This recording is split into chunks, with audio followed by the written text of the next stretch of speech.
What was last season like for you? It was a great opportunity to learn, and I think that's learning the guys. First time back being gone a year, and working with the group in a while, and really learn and just understand that everybody is important. Like coaching every guy is really really important. We learned that lesson last year, and I think the nice thing is you're reaping the rewards of that this year with all the guys, the communication, what we're doing from the ones to the fours. Like there's not a lot of drop off right now, and I think that has been the silver lining of what happened last year with the injuries that we had. What was it like as a coach to sometimes probably just tell somebody to go in like a Ryland Barnes, maybe just pin your ears back and go because you don't have experience in it, you don't have, and to see them grow and then with understanding and as you said to then develop that depth not only for your unit but probably special teams too. Yeah, I think the big thing, like when you ask that, like what was it like? Well, one, you're always nervous because they haven't been in, but you did have a little bit of confidence because those guys showed up at practice. Like it wasn't the first time that Ryland Barnes was making plays. Like he was doing it in the spring before, he was doing it in fall camp. Again, it just was with a 3 or a 4 group. And then when his opportunity showed up, and we always talk about the moment here, he was ready for his moment. So kudos to all those guys that had to go in early, and we had to make it simple, and they let them play fast, and they did. And we had some growing pains too as young guys when things got hectic, but man, they kept pushing and they never looked at what happened in the past. They always had a what's up next mentality, which is obviously really important. The term Medita's come up quite a bit this preseason, and I think it probably applies a lot to the linebacker room. I mean, keeping all those guys happy, keeping them happy for one another. How has that gone for maybe you? Are you a big proponent of Medita, and how have you kind of instilled that in your guys? Yeah, it's something obviously that's really important to all of us here, and Coach echoes that, every team meeting whenever we're around our guys, and I think they just naturally do it because of all the time we spend together. I think our group is one of the closest groups, and I'm sure every coach would get up here and say that. And man, it's all the time you spend together. It's what you're doing for each other. And man, if you came out to practice, when guys make plays, you see the other linebackers cheering them on, celebrating together. Man, you look at games last year, man, Cooper Ebel gets a TFL against West Virginia. The first 2 guys that come and celebrate with him are the linebackers. So I think they have belief in that, and they understand too, like, man, not every guy can play, but every guy has value. And I think they understand that, and that's why we have such great Mudita. And you were probably a 3 deep across the board as far as guys that have played snaps at linebacker. What went into the decision to move Samuel Samay to linebacker, and is he kind of slotted in at Sam, or what's his role going forward? Yeah, the big thing for him is his athletic ability is the one thing that he has. The kid can really, really run, and he can strike. He can do a lot of things, and obviously he's got a growing curve to learn, but man, his athletic ability to help us out in the room, and again, like we do have a lot of guys that can play, but every guy's got different skills and different traits that make them a little bit different, and obviously his skills being a former D lineman are different, just no different than Zach Lovett, who plays on the edge and played on the edge in high school. Caleb Bacon coming off the edge a couple of years ago when he was healthy, so he kind of fits into that Zach and Bacon mold a little bit. I'm going to ask you a pretty simple but probably pretty confusing question. How do you determine who plays and when you have so many guys who played a year ago in so many different roles? Yeah, I think the first thing is trust. And that's the first thing we talk about in team meetings is who do you trust the most? And obviously I say that and I trust a lot of guys.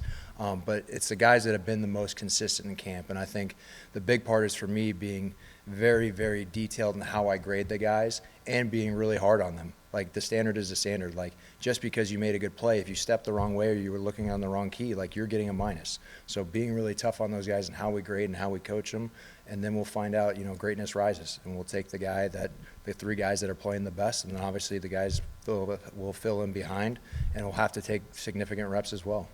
How much of this fall do you want to be able to rotate your group relative to their strengths in certain down and distances compared to finding 5 guys who you feel like you can rely on and allow others to maybe develop in the shadows and away from the field on Saturdays if possible? I think we'll know more of that once we get done with camp, because right now what we're doing is we're moving guys all over the place.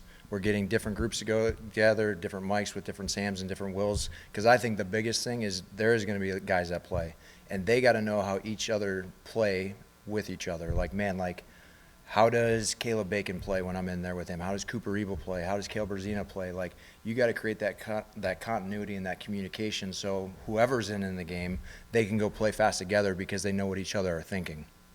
you kind of just hit on it with Alec, but this idea that maybe you could identify certain elements of the game that a linebacker does really well, and maybe hone that as his strength in certain down and distances. Mm-hmm. How much of your time this season has maybe been spent on that idea of, hey, what is this one trait that this one linebacker does really well?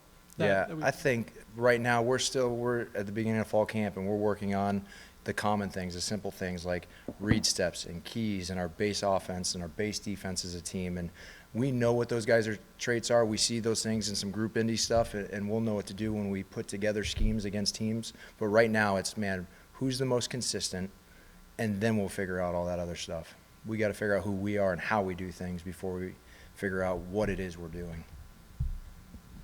Aside from the consistency, is there other key criteria that you look for when identifying potential starters versus the rest of the rotation? Yeah, I think the biggest thing is communication. Like, if that's your superpower, if that's your elite trait, or you're a great communicator and you can get the other 10 guys lined up, like, man, you're going to be in a really good position. And I think on top of that is knowing where your help is. We talk here all the time, defense is knowing where your help is. So if you know where the other guys are fitting within the scheme of the defense and you know where you need to fit, man, you're going to be in really good shape. Other than the obvious, the biggest, the fastest, and the strongest, I think those are the most important things. Is the competition wide open right now? And at what point of fall camp is there like a target date that you usually set for yourself when figuring out your starters? I think when you know. And right now we're still in the heat of the competition. And like I said, we're putting guys with the ones, putting guys with the twos, the threes. We're moving guys all around. And we got to figure out who works best together and who's playing the best. And I think as we get closer to Ireland, we'll have a pretty good idea. But right now I think it's wide open. Coach, how big a deal is it for the room just to have Caleb Bacon back and healthy? I think it's huge. The leadership that he brings, the experience that he brings. The biggest thing for him is, man, he goes out there and makes plays. Everybody feeds off him. And I think that's been the big thing that I've noticed in fall camp. And, him coming back from an injury, like you'd think the kid would, have to build some confidence. Like, no, it's like he never left, which is awesome for our team. Coach, what did you see from Caleb Berzina when he had to step into a role pretty early in his career? I think I saw maturity. Like, that guy went out there in his first game against Iowa, and he communicated really well. He played fast, and he played physical. And I think he's grown a ton too. And he's still, in our eyes, he's still young. Like, he missed some time last year with some injuries, and he's been growing. But that guy's been doing a great job all fall camp, and I'm excited to see what the season has for Cale moving forward.